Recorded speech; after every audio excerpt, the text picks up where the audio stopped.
Set নাস্তার পয়সাটা বাড়াও। কি তোমার বলতে একটু লজ্জা লাগলো নি? এই তো 6 মাস আগে নাস্তার পয়সা 8 টাকা বাড়ালাম।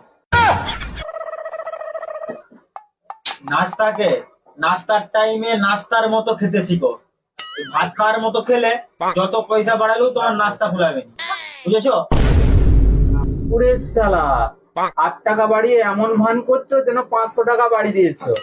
এখন একটা চপ কিনতে গেলে 8 টাকা, একটা মুড়ি কিনতে গেলে 6 টাকা, সকালে নাস্তা 10 টাকা, তাহলে কত হলো? 24 টাকা। 5 দিন যায়নি নাস্তার পয়সা শেষ হয়ে যায়, আর বাকি 3 দিনটা খাবো কি? ঠিক আছে, আমি আর কারিগরকে জিজ্ঞেস করছি তাদের কুলাই না কুলাইনি। ঠিক আছে, জিজ্ঞাসা করে নাও। আচ্ছা শ্রীকান্ত বাবু, তোমার নাস্তার পয়সা কুলাই না কুলাইনি একটু বলো তো।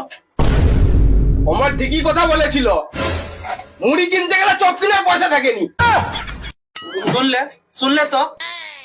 ঠিক আছে, 100 ছিল, 30 বাড়িয়ে 130 করে দিচ্ছি।